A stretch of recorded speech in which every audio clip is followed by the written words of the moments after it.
Hello friends, rice civils current affairs series में आपका स्वागत है।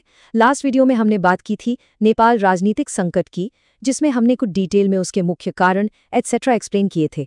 आज इस वीडियो में हम बात करेंगे नेपाल इंडिया रिलेशंस की, इसलिए ये वीडियो आपके एग्जाम की दृष्टि से इंपॉर्टेंट हो जाता है। वीडियो लास्ट तक जरूर देखें। तो आज हम भारत नेपाल संबंधों को 4 हिस्सों में समझेंगे। पहले एक ओवरव्यू देखेंगे, फिर बात करेंगे इस रिश्ते के मुख्य स्तंभों की, उसके बाद एक निष्कर्ष निकालेंगे और आखिर में एग्जाम के लिए जो जरूरी पॉइंट्स हैं उन्हें रिवाइज करेंगे। चलिए, तो सबसे पहले बात करते हैं एक ओवरव्यू की।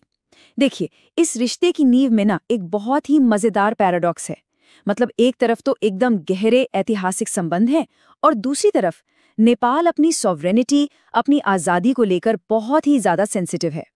जब कॉलोनियल दौर खत्म हुआ, तब नेपाल ब्रिटिश इंडिया से अलग एक सॉवरेन देश के तौर पर उभरा और यही ऐतिहासिक सच आज भी नेपाल की नेशनल आइडेंटिटी का सेंटर पॉइंट है और इसी से उसकी फॉरेन पॉलिसी तय होती है। इसको ऐसे समझिए, नेपाल कभी भी भारत का हिस्सा नहीं रहा है और बस यही वजह है कि अपनी आज़ाद पहचान को लेकर वहाँ के लोगों में एक बहुत मजबूत भावना है, जो किसी भी बाहरी दखल को लेकर आप कह सकते हैं कि बहुत ज़्यादा संवेदनशील है। और इसी सेंसिटिविटी के चलते नेपाल की घरेलू राजनीति में किसी भी तरह के इंडियन इन्फ्लुएंस को हमेशा शक की नज़र से देखा जाता है। ये भारत के लिए एक डिप्लोमैटिक चैलेंज है, जहां हर कदम को बहुत सोच समझकर और बैलेंस करके उठाना पड़ता है। तो सवाल ये उठता है कि आखिर ये कॉम्प्लेक्स रिश्ता किन पिलर्स पर टिका है। इसको और बेहतर तरीके से समझने के लिए चलिए इसके 4 मेन पिलर्स को देखते हैं। तो ये 4 स्तंभ है। पहला, इसकी हिस्टोरिकल और पॉलिटिकल फाउंडेशन। दूसरा, लोगों के बीच का सोशो कल्चरल कनेक्शन। तीसरा, नेपाल का खुद का इंटरनल एवोल्यूशन। और चौथा, मिलिट्री और सिक्योरिटी का अहम पहलू। पहला पिलर ऐतिहासिक, 1816 की सुगौली संधि, जिसने नेपाल की सॉवरेनिटी को बरकरार रखा, वहां से लेकर 2008 में राजशाही के खत्म होने तक का सफर, ये सब इसकी नींव है।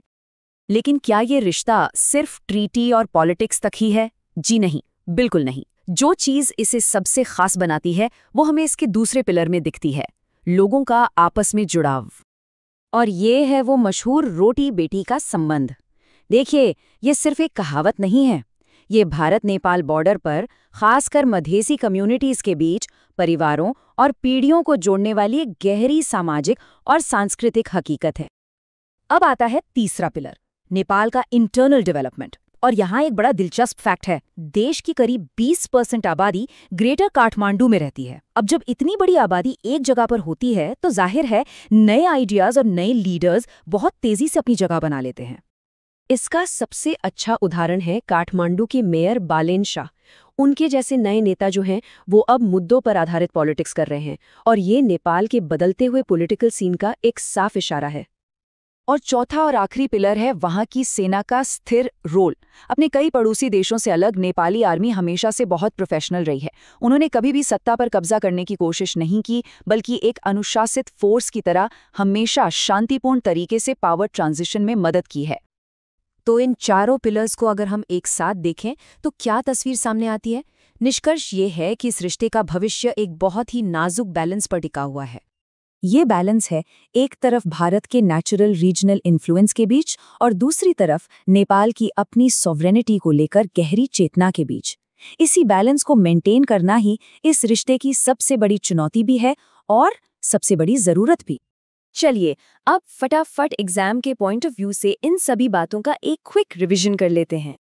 तो एग्जाम के लिए ये 4 बातें जरूर याद रखिएगा। नेपाल की यूनिक सॉवरेनिटी वाली फीलिंग, लोगों के बीच का रोटी बेटी का संबंध, भारत के लिए सेंसिटिव डिप्लोमेसी की जरूरत और नेपाल का खुद का इंटरनल पॉलिटिकल एवोल्यूशन।